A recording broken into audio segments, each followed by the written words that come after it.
Hello, everyone. This is Karan from San Francisco. And this is Alex from Los Angeles, and welcome to Movies That Shaped Us, a journey of self-discovery through a shared love of film. And Karan and I are two longtime friends who grew up on opposite ends of the globe, have very different backgrounds, and we both have been shaped and are still being shaped by the movies we see and love. And every episode will cover a topic around important people, places, events, and moments in our lives, and then explore it through three of our favorite movies. And we won't be sharing our lists in advance, so you get to react along with us as we learn about each other through the selected films. So we hope these movies and topics are fun and revelatory to you as they've been to us. And great, Karan, why don't you tell us what we're talking about today? Yeah, so today's topic is movies that shaped our love of film.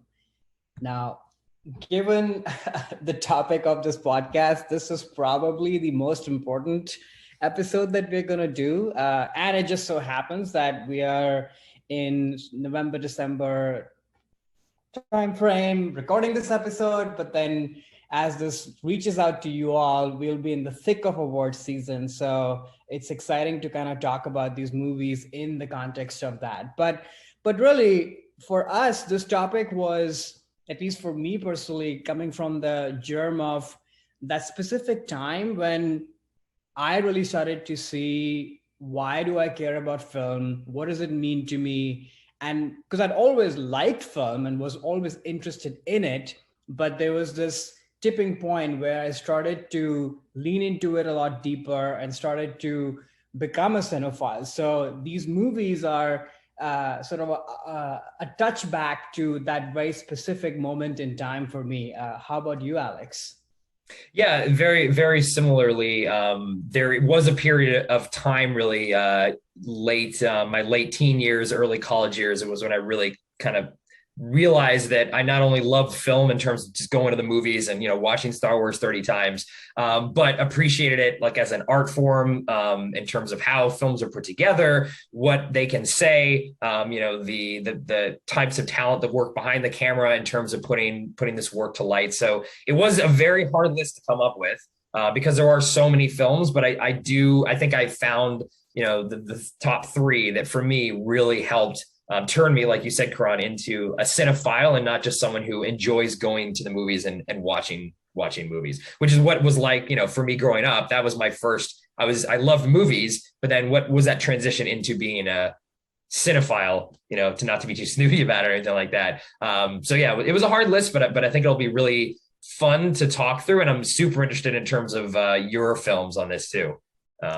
Yeah, me too. And yeah, this was the hardest list to prepare for sure for me as well. But what I said to myself was that every movie that we are going to pick on this podcast has actually, in the broader sense, shaped our love for film, which is why this list is very specific to that moment in time when like and enjoyment started to translate into love. So yeah, do you have any thoughts on sort of your framework of how you are coming up with ranking your lists for this? Yeah. I think you hit on it right then in terms of the higher level. When did that like turn into a love and appreciation? I think for me, it was really the appreciation piece, appreciation of film as an art and what it could do, is how I approached this. Like, what were the films that along the way gave me different pieces of that whole puzzle of really appreciating film as, what I think, and I think you do as well, as like the ultimate form of art and what that really means. So that's how I was looking at this. Yeah, I totally agree. We've sort of, in knowing each other as friends, we've talked about kind of what draws us to films. So I sort of know a little bit of how we overlap and how we also differentiate. But I think the framework of the ranking is similar, like the way you said as well, where it's a progression of, you start with smaller elements, but then they sort of all come up and combine into a larger theme, if you will. So Mhm. okay, so with that, should we jump into Sure. our list? Okay, Alex, do you want to start with your number three? Sure. I can start with my number three. So, my number three film that shaped my love of film is The Good, the Bad, and the Ugly, 1966 release, directed by Sergio Leone, starring Clint Eastwood. And the IMDb plot is a bounty hunter scam joins two men in an uneasy alliance against a third in a race to find a fortune of gold buried in a remote cemetery. So, this film I first saw on DVD in college while studying film. And this was a time where, I went off to USC, was studying film, starting to learn about the film, like analyzing techniques, how films are made, what are the different ways that artists can express themselves through film.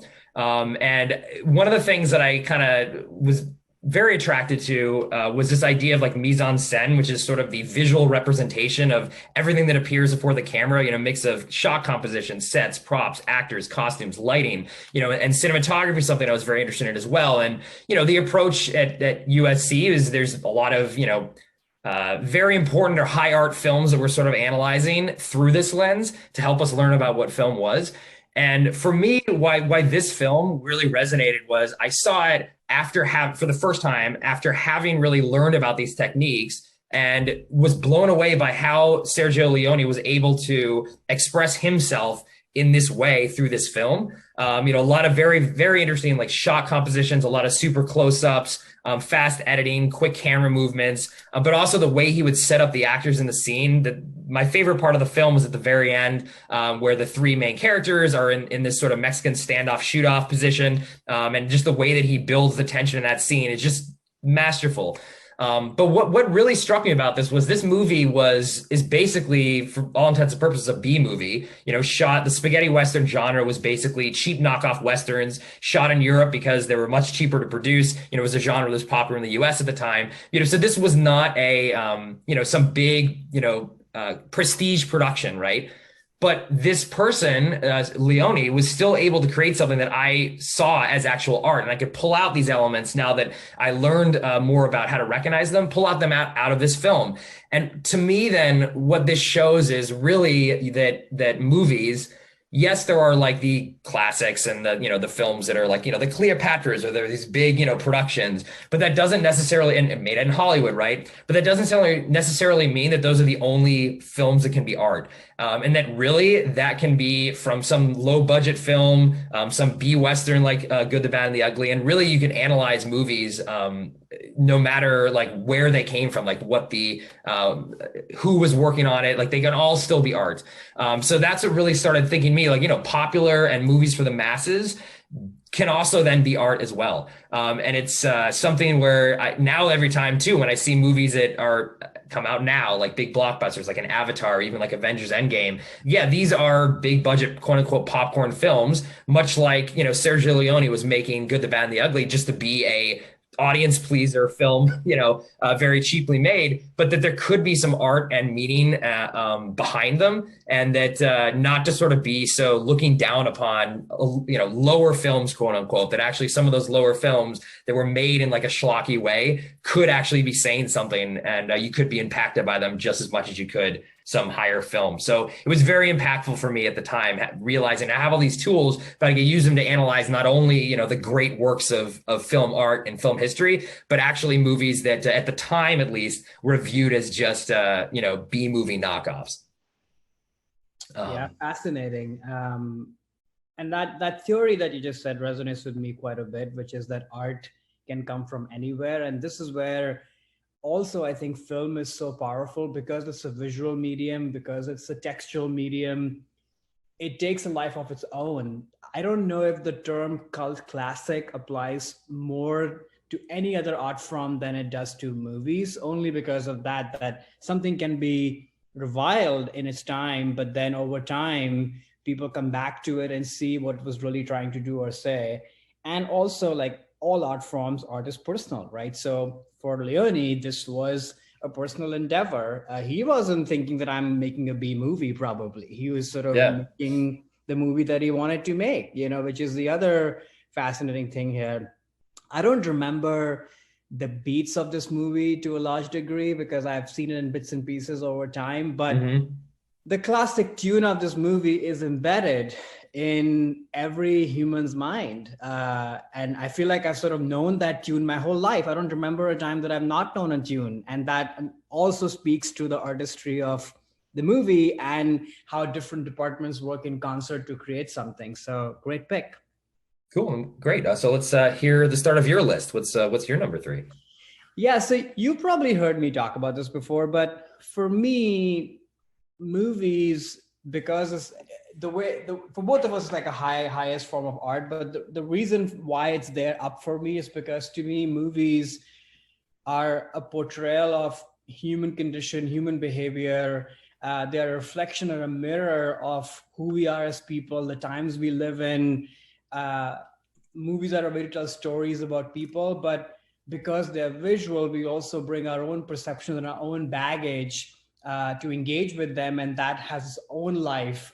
So that's the part that really has drawn me to movies. So everything on this list will, in some way or the other, speak to that.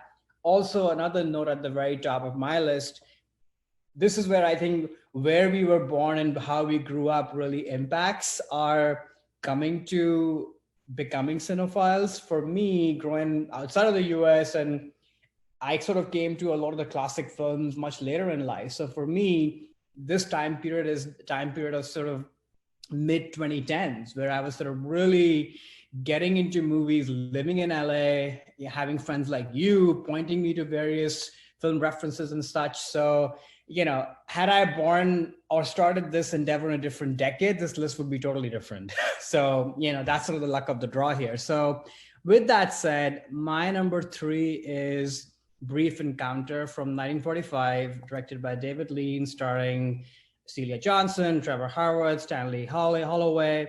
And the quick description of the movie is meeting a stranger in a railway station, a woman is tempted to cheat on her husband. Doesn't get simpler than that. And so why is this movie on my list? I think a big theme of the human condition, human behavior part that movies sort of underline for me is love. I think our relationship to love and such has been shaped by pop culture, of course, but by movies more so than other. And I think there is something so powerful about this movie as to how it not only transports you to that time and place, which is literally a railway station where these two people happen to meet, but this very unsaid and said chemistry and relationship that's developing between them is almost voyeuristic in a way. And this is sort of where I think another principle that I would highlight is that to me, movies work when all the departments of cinematography, costume, music, light, etc., all coming together in service of the story, in service of the characters and the people that is highlighting. And David Lean obviously is a master of doing that. And I love putting this movie on here because it's a quote unquote smaller movie, a more intimate movie from David Lean's canon. I could have easily put any of the other ones here, but I love the intimacy of this. And to me, that is the power of film. I think this was also one of the first few movies I saw that exposed me to naturalistic acting, where not a lot is happening. Not a lot is even said, like I said before, but you're with these people all the way. And it's so character driven.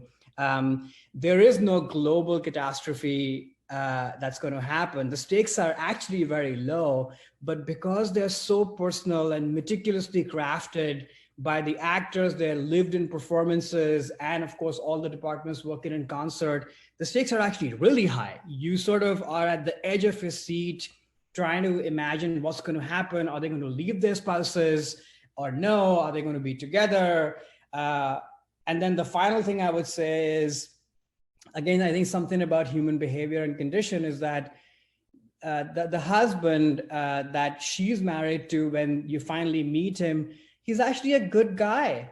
There's nothing wrong there. And I think this, again, underlines the power of film, that life isn't that black or white, or people aren't that black or white where, oh, I did this because this happened or this trauma happened.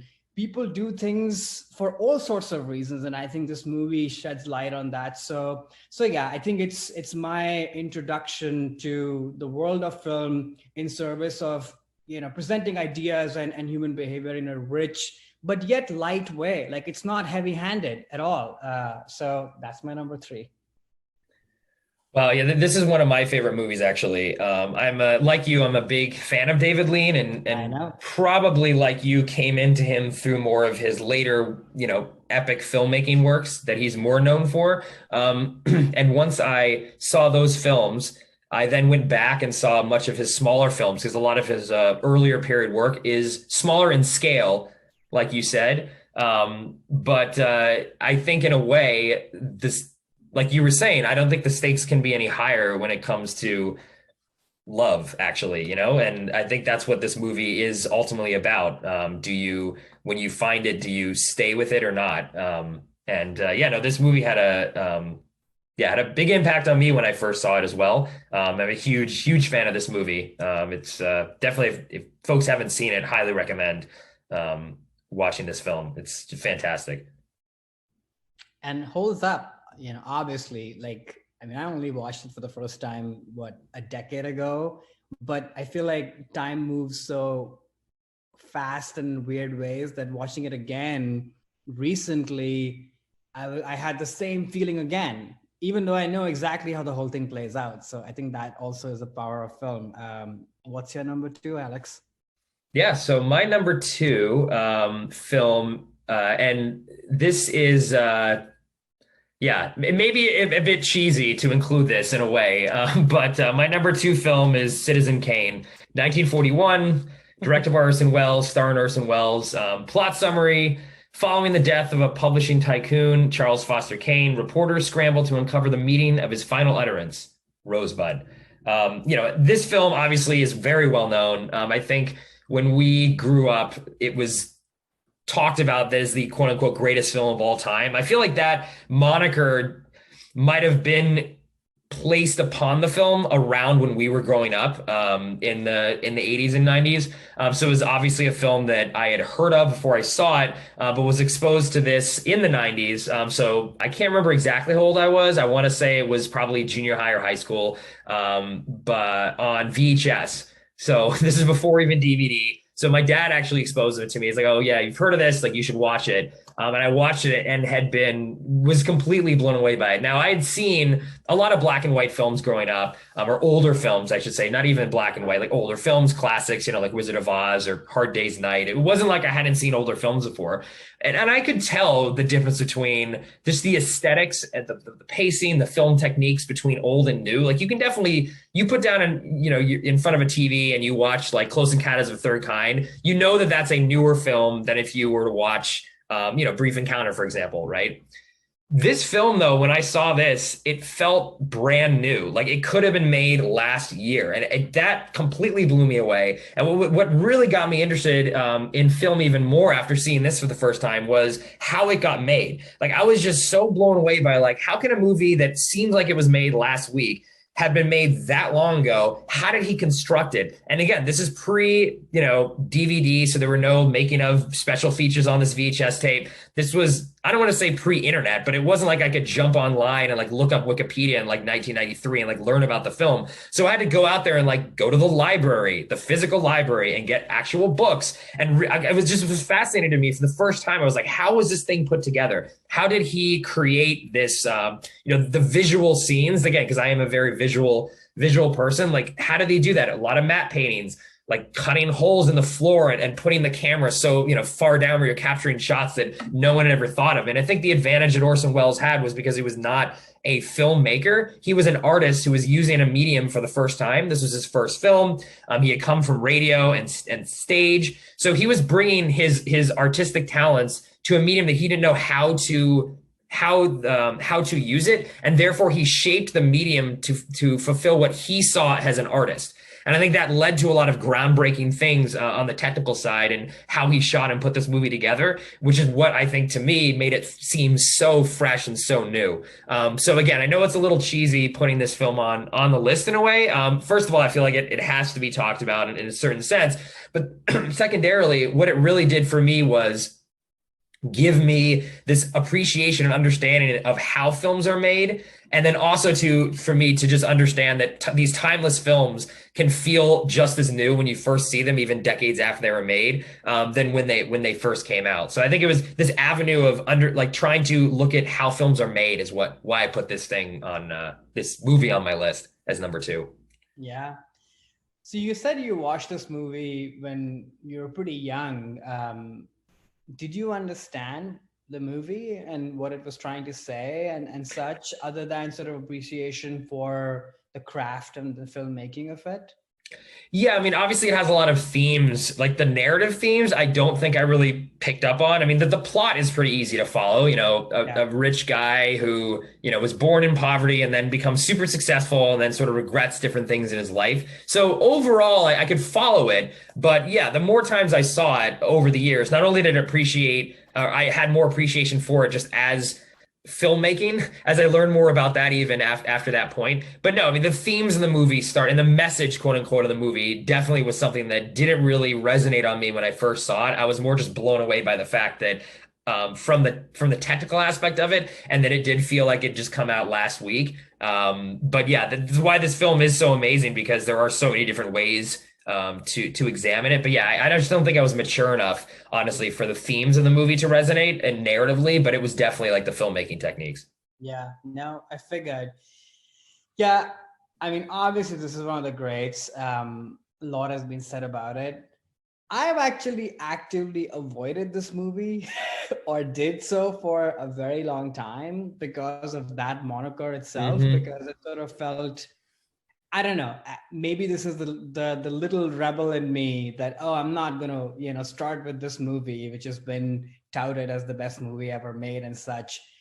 But the real reason, I think, is that I think I needed to develop my own film understanding and language to fully meet this movie where it's at in all its, stuff, not just the filmmaking, but the themes and what have you. So I actually watched it fully, honestly, when Mank came out.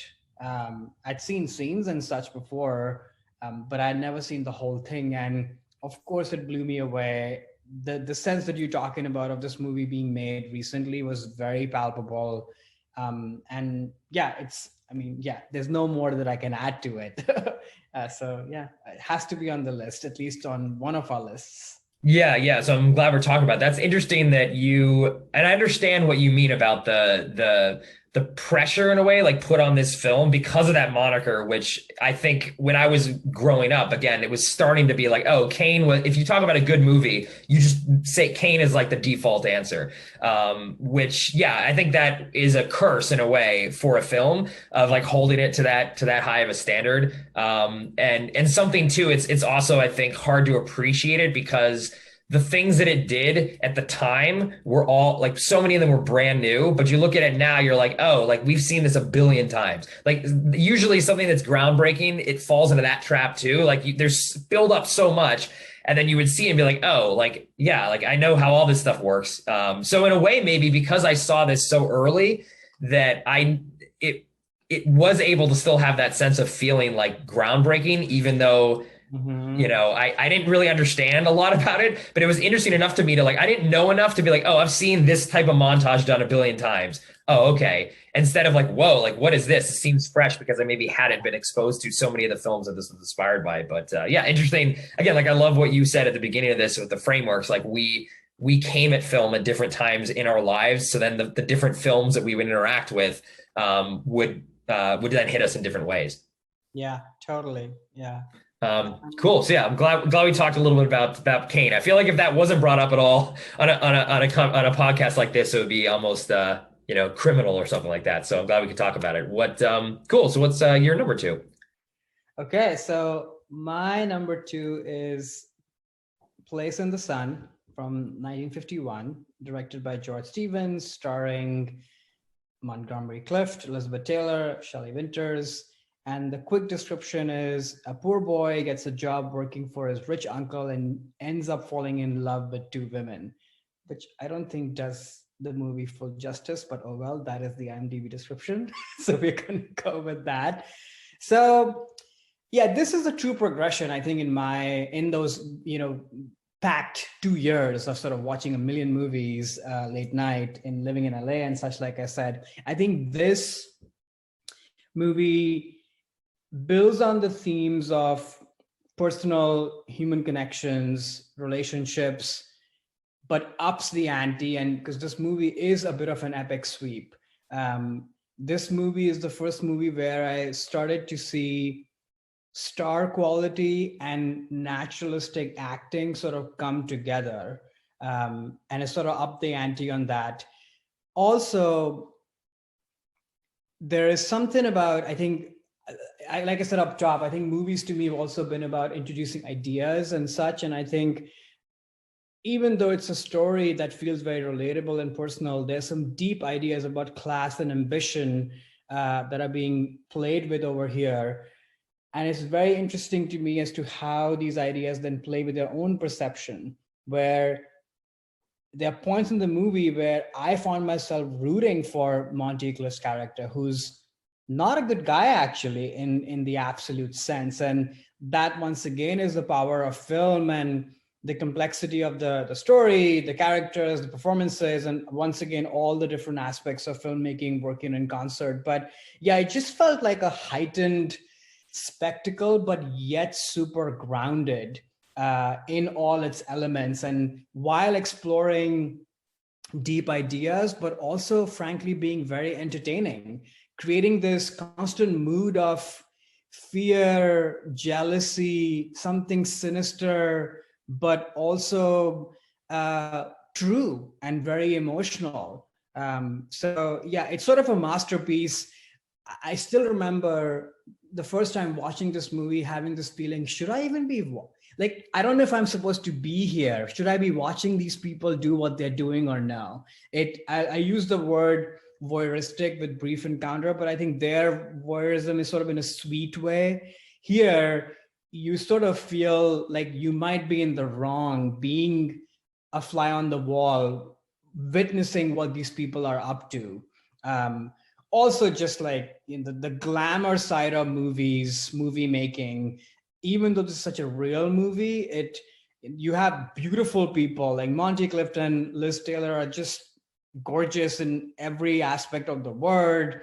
You see that grandeur of film also play up here while it being so real and true. So yeah, this is definitely my intro movie to these kind of movies that are spectacles, but also super real and grounded, super character driven, large sweeps, and yeah, so many more that have joined the ranks, but it started here. Very cool. Yeah, this is a film I've not seen. Oh, wow. I have some questions then for you about this. So you said that it was the first of this kind. Was that the reason why it is on the list for you, or even going back to it now, it was your first exposure to this, but you still think it's the one that resonates the most for you? I guess the way to say it is it because this was the first one of this type of film you saw, or is it just the power of this particular film still like transcends the fact that it was the first one to kind of open up your eyes to this? Power of the film. I mean, I'm sure I'd seen many movies of playing with these themes before, for sure, but there's something about, again, brilliant filmmaking and all the different aspects working perfectly in concert in service of the story and the characters. And I think it's about that carefully dialed level of performance that's super naturalistic, but also very starry, which I think the actors in this movie that balanced their strike. And I love this period of, James Dean, Brando, and of course Monty Clift, what they brought. I mean they changed the landscape of movies for everybody that followed them, right? So I think that to me is probably the reason why this movie stands out. What was it? How did you discover this particular film? Like, why did you choose to watch this? And I'm assuming it was on DVD. Like, why did you pick this one? I was trying to jog my memory putting this list together as to why. Honestly, I couldn't really think of it. The only thing I can probably assume that it might be that I might have just seen some YouTube footage on Monty Clift and just been totally struck by who is this person, never heard of him, somebody who acts like this, looks like this, and then just probably picked the movie that he was known for the most, at least one of them. And that probably and I knew Liz Taylor. I had no idea who George Stevens is at that time when I watched this movie. So yeah. Very cool. Yeah, that's he's a fantastic. I mean, Monty Clift is one of the greats for sure. And that's why I'd heard of this film, but I never actually sat down to watch it. But now I'm especially intrigued after what you've been saying to throw this on a queue or find out where I can stream it. No, I highly recommend it. And uh, early this year, I listened to Mike Nichols's biography, which is by Mark Harris, which I highly recommend for any movie lover. And it was heartening to hear Mike Nichols. He watched this movie when it came out in theaters, of course, and was one of the few movies, this and Streetcar, that were kind of the movies at that time that drew him to film in a way that was sort of indelible. And he watched A Place in the Sun like multiple times, and it shaped his film language, which I sort of smiled at that because I was like, of course, because I love Mike Nichols and everything that he's done. So it's sort of funny to see that this is a source for both of us. Yeah, which makes sense, right? Like your best, some of your favorite artists are inspired by the same art that you would be inspired by. So that's really cool. Yeah. All right. It's number one time.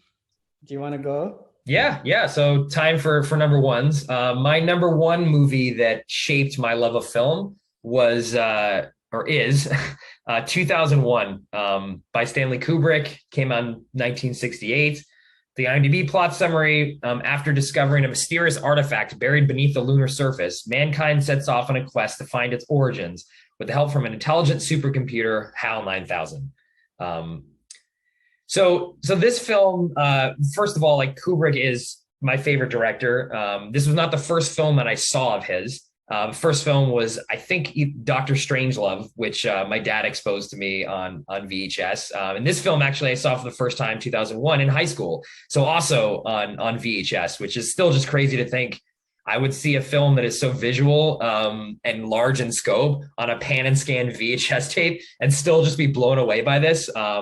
That is just, I think, speaks to the power of this film, that despite the conditions that I saw it in, it still really, really stuck with me. And, you know, for me, what was so awe-inspiring and that really helped get me more into the art of film was the fact that there really isn't as so much of a plot to this movie as there is the themes that they're talking about. There's three kind of key acts to the film that are almost not connected at all, or they're not really connected at all in plot, but definitely in themes about violence, technology, evolution, what makes us human, these gigantic themes that Kubrick was examining here. And that is really what resonated to me. Like, I, for the first time, saw something that I was like, oh, okay, this is what art is supposed to do, right? Art is supposed to be incredibly subjective to the interpreter.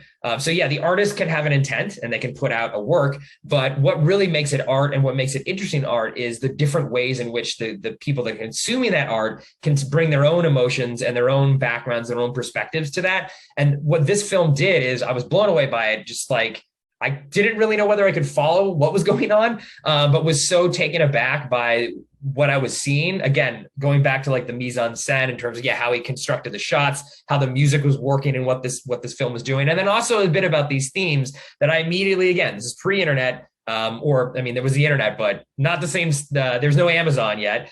So I couldn't, order a book on Amazon about this, but I did go to the library and started getting all these books about Stanley Kubrick and really starting to learn, but not necessarily with Citizen Kane was about how was the production made? What did Orson Welles do? How did he construct these shots? With this film, it was how it was made was not as much important to me as about what it was trying to say. So that was when I started getting into reading around film analysis. And getting all these different books on people's different interpretations of it and what did they take away. And that helped me really understand that, wow, films could be interpreted in all these different ways, much like art can. But it really speaks to, at the same time, your personal connection to that, because you can take away something very different than someone else. Two people can see 2001 and take away different things. And I just think that what speaks to the power of this film. And I had never really realized that before, as a young kid, that art could do that until this film. And then all of the books and things that I read after. And since then, went and watched all of Kubrick's films, and he's my favorite director. And this is, one of my favorite movies of his, which I still try to see every time it's playing in theaters. I own it on, home video, but seeing it on even if a 65, inch TV is nothing like the experience of seeing it on the big screen. So every time this plays anywhere here in LA, I'll go try to see it. So I can, and every time I see it, I feel like I pick up new things. So for me, that's why this is my number one. It not only showed me that film is an art, but in a way, like it really showed me what art was as a form of expression. Yeah. I mean, I knew that this is going to be your number one. So I'm not surprised by that. Yeah, when it comes to, I said this too, like to me, movies are about human condition relationships, but then also ideas and themes. If there was a movie about ideas and themes, it's probably this one. This doesn't make my top lists only because it doesn't have the human relationship component explored in that kind of way that I love.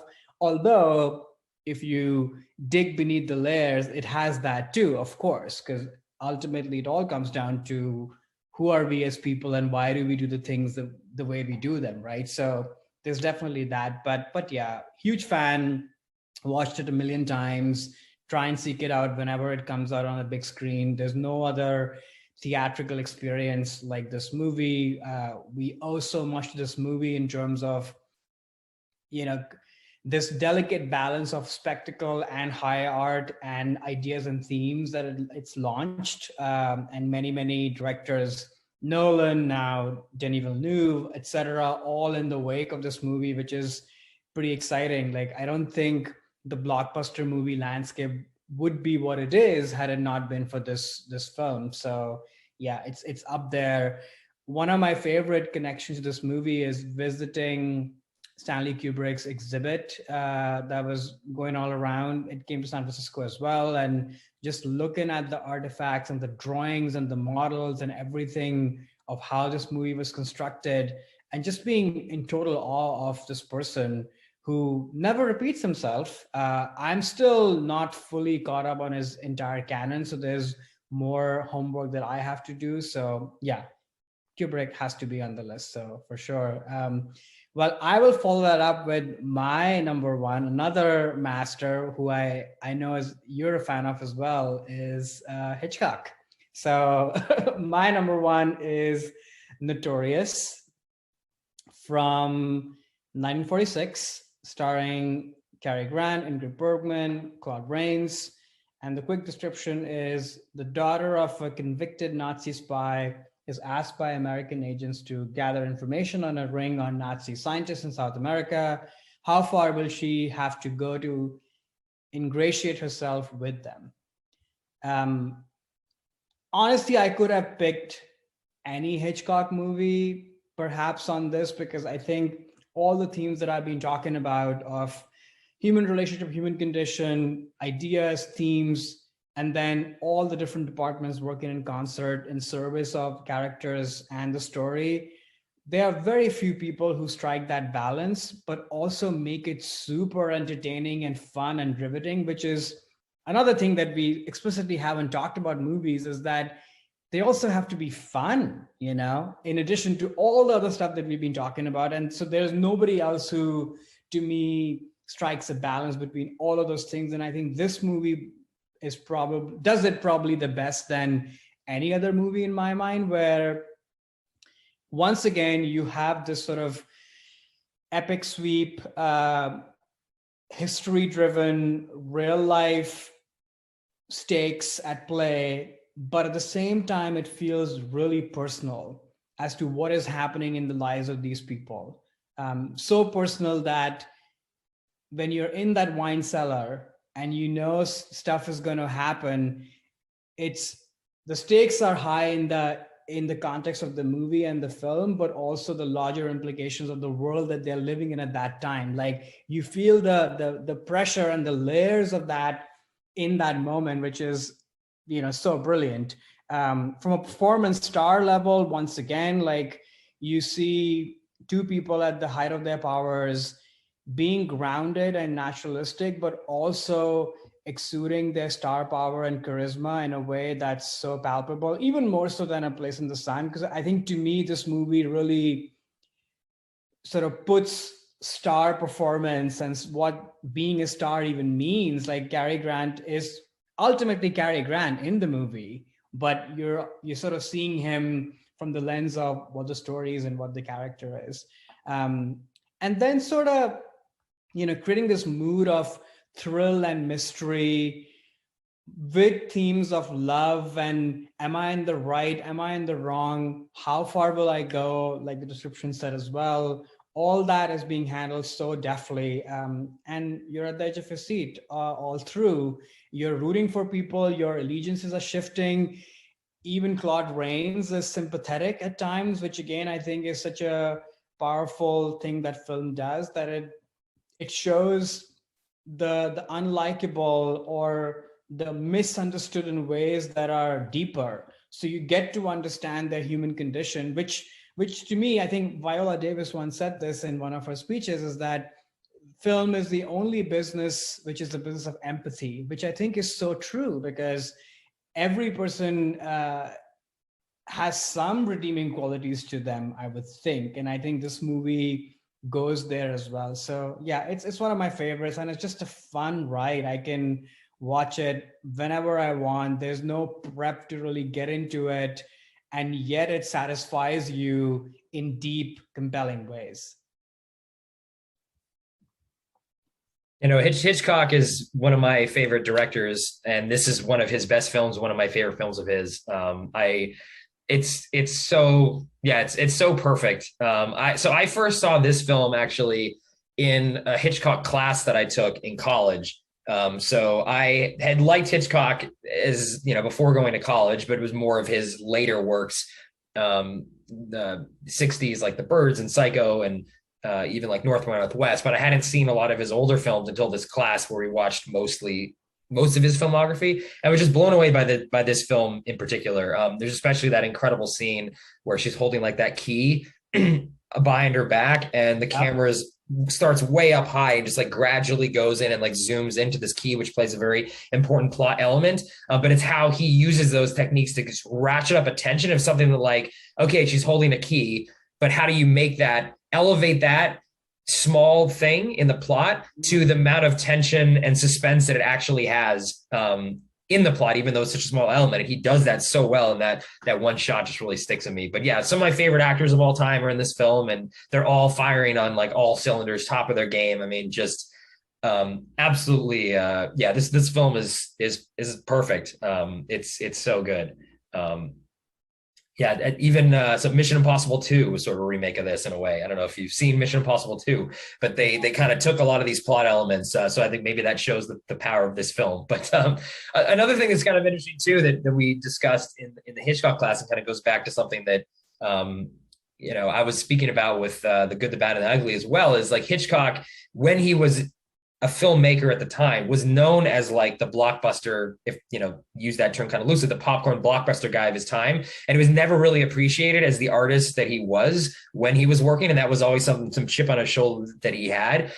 So I think it's definitely like a testament to the power of him, like as an auteur, and just the art that it. He made this film because he wants to, using giant stars. It had a big budget. It was something that was a very audience pleasing genre, but he's able to elevate that and resonating with you now after, the movie's 50 some, actually even more than that, years old now, to just still be hitting you like this. On this, I'm just curious too, like when did you come across this film, and in what way? Because I think what's interesting about this discussion here today is that we did kind of stumble upon these films and our love of film at different times in our lives. So I'm just curious on when you discovered this film and how. Yeah, it's the same time frame, the mid 2010s. Like I said, all these movies were watched in the same time frame. How did I come to it? I think it was, like you said, just in a different time period, which is being super entertained and blown away by Hitchcock sort of more mainstream movies that I'd seen. And by then I'd watched enough of Cary Grant and Bergman, and then to find that, all these people collaborated together, I have to watch this movie.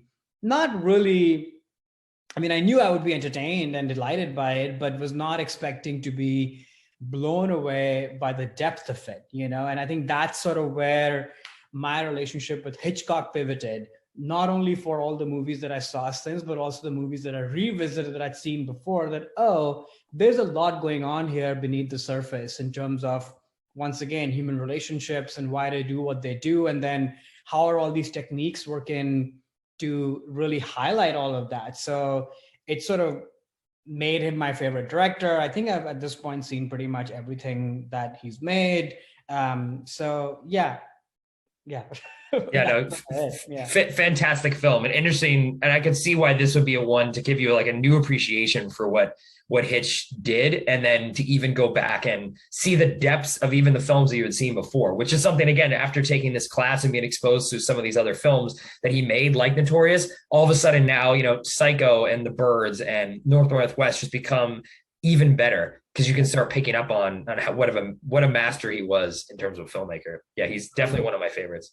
Totally. This movie also just has a lot of, and I was just thinking as to why this one, and there are other movies where he does this too, but I think there's something about the pacing, and you're sort of in the breadth of the people in the movie, which I think gives you the time to really see those layers, which maybe are not as obvious or at the surface of something like a North by Northwest, where there's a lot happening and they are faster paced and more sort of plot driven. Not that this movie is not plot driven, but you're in the breadth of the people, which I really, really love.